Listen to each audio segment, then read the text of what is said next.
matchup. Just a challenge Georgia's going to have with Baker Mayfield and vice versa for the Georgia defense for Mayfield. Well, I mean, that's the matchup maybe of the whole bowl season is watching Baker and that offense scoring right now. You know, I keep saying like a video game, and here comes an SEC defense. And as you guys know, Oklahoma's never short on opinion about how well the Big 12 can compete against the SEC. So I think it'll make for a lot of fun, a lot of build-up. Athletically, I think this will be the toughest defense that they'll face. Roquan Smith and the whole attitude of that defense, I think, is outstanding. So it'll be fun to watch. And I think the big thing with Baker is you've got to be able to get pressure on him and not let him create, which he's done every week. So will this defense be able to prevent him from doing that? But really, I think the story about Jake Fromm and the Georgia offense, that ultimately could be the best defense against Baker, is to try to keep him on the sideline, because I think Georgia offensively, nobody really tends to talk about that side of the ball. But from covering them, they got great balance, great potential. And Oklahoma at times has played well, but other times they've been very vulnerable. So I think Georgia's offense has an opportunity to be a big factor in that game. If you're Brian Dable, how do you attack Clemson's front? What's that? If you're Brian Dable, offense coordinator at Alabama, how do you attack Clemson's front?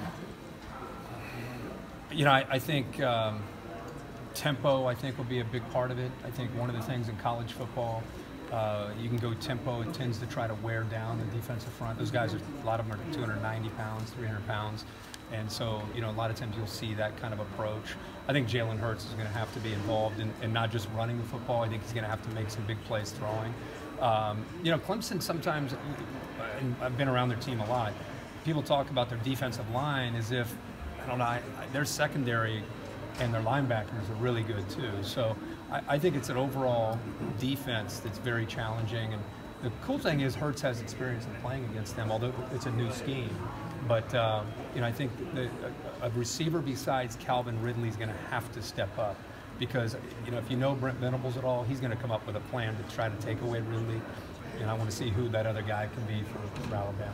Kirk, with all your opinion on the biggest difference between Clemson this year compared to last year, obviously outside of Deshaun Watson? Well, I think they did a heck of a job being able to be a team with a big target on their chest. I mean, when you're the defending champs, I think psychologically it's a different game than when you're trying to chase Alabama or chase anybody. Now you're dealing with everybody giving you their best shot. And so I think dealing with that from the Auburn game all the way through, that's tough to deal with. And I thought they did an incredible job of it.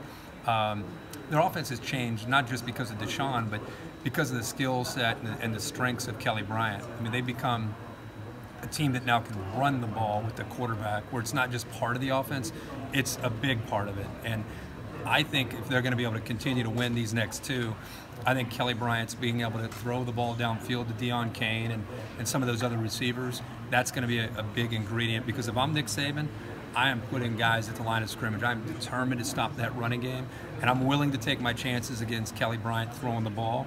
The receivers are going to have to win one-on-one, and Kelly's going to have to throw the ball accurately. Kirk, with all the changes in the SEC this year, coaching changes, which one do you think has the potential to work out the best? I got to say Jimbo Fisher. I think Jimbo Fisher leaving Florida State raised a lot of eyebrows, including mine. But I think he's going to a school that has an embarrassment of riches and as far as their resources, great tradition, great recruiting area. So I think he hits the ground running, maybe more so than any of the other guys. And I think people maybe at times underestimate how good he is as a play caller and how good he is as far as getting his team ready to attack a defense. Hey, Kirk, you guys are going to be coming back. What's special about Roquan Smith? Everything. He's just a guy that, because he's played so much football, and I love how he defends the run. I love how physical he can be. I love how he can be athletic. I love how he blitzes a quarterback. I love that he's in command. He's almost like a quarterback that seems to just be in command of an offense. He's in command of a defense. He's kind of the mouthpiece. He's the guy that connects the coaching staff to the players on the field, make sure everybody is lined up. It's going to be challenged, unlike maybe it's ever been before, just because of Baker Mayfield. Not only are they athletic and fast, but they do a really good job of putting you on your heels because of the way they attack. And here's the thing, if you haven't seen Oklahoma, everybody talks about Baker. They average over 200 yards rushing, which is right up Roquan's game. So he's going to be in the middle of this whole thing, and he's going to have to make sure everybody's in the right gap, because Oklahoma will rip you for 20, rip you for 30 running the ball. And now all of a sudden, then Baker starts to do his thing. So it starts with their running game, and then that's where they really, if they're able to run the ball, you're in trouble. And so I think his game will have to really be ready to be able to stop that aspect. But what do I love about him? Just the total package. He'll be that guy in the NFL that you always see an SEC linebacker making a ton of tackles. It'll be that guy. What does Baker Mayfield do that's so special relative to some of the other guys we've seen? I'm sorry? What does Baker Mayfield do that's so special versus some of the guys that we've seen the past couple of years? I think the big thing that he does is he has a very good understanding of Lincoln Riley's system. 3rd year as a starter. All 3 years he's been incredible. All 3 years he's ended up in New York City at the Heisman. So he's seen every defense that you can throw at him. He doesn't panic. He's not an athletic guy that's just going to come off of his primary read and start running around. He's going to look at that first one. He's going to look at the second one. Then he's going to buy a little bit of time. And when he scrambles, he's looking to scramble to throw. And he does an incredible job of keeping his eyes downfield. As you're rushing me, I'm avoiding you, but I'm looking at my receivers. And his receivers and his tight end don't get enough credit for the way they break off their routes and kind of run with him. There's no panic ever. And I think the thing that I love, and I know it gets a lot of media attention, the Kansas game, but his chip on his shoulder that he plays with is real.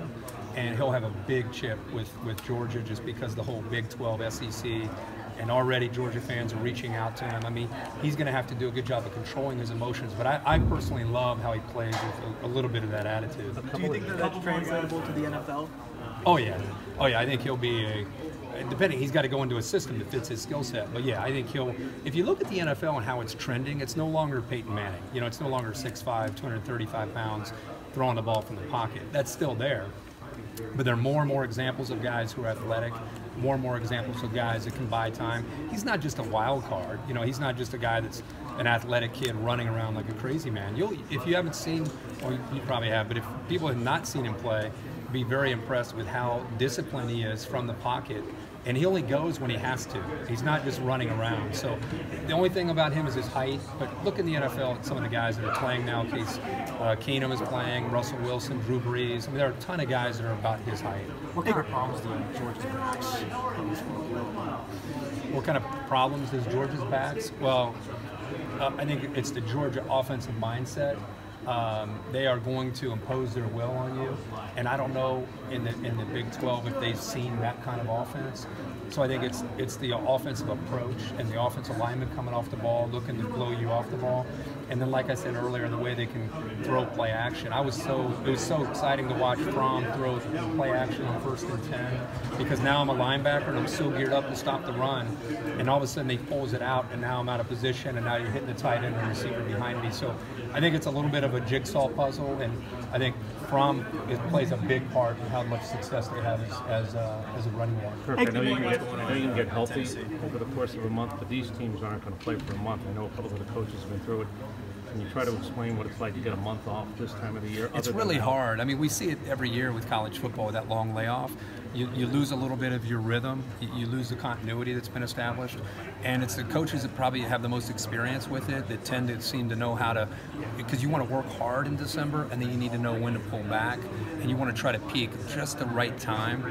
And, you know, the other thing is your players are hearing about how great they are. They go to award shows.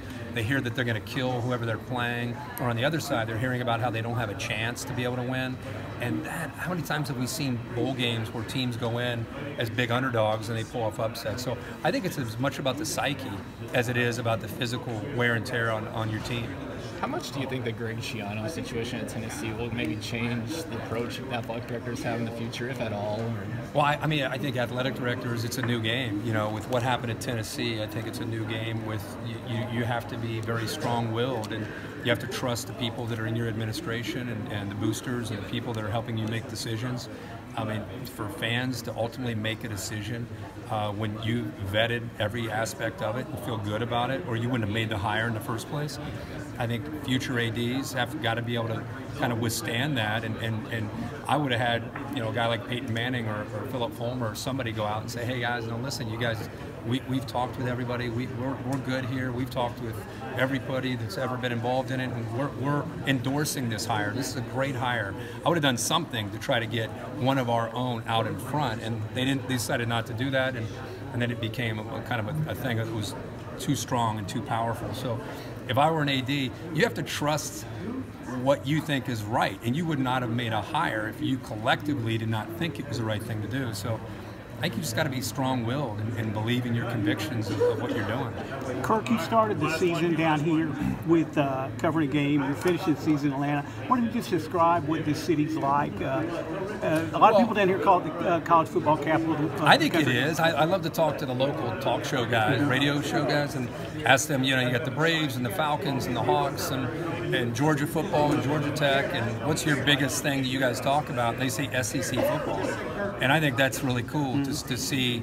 I've always kind of felt that, but to hear that from people that live here, the college football and especially SEC football is kind of a melting pot for the SEC. You know, we know that with the SEC championship. I thought the game with Florida State and Alabama was incredible success. The new stadium is beautiful. To have the national championship here, to be able to kind of tie it all into the 2017 season. When I heard that Atlanta was hosting, I was fired up, and I think it's great to be here.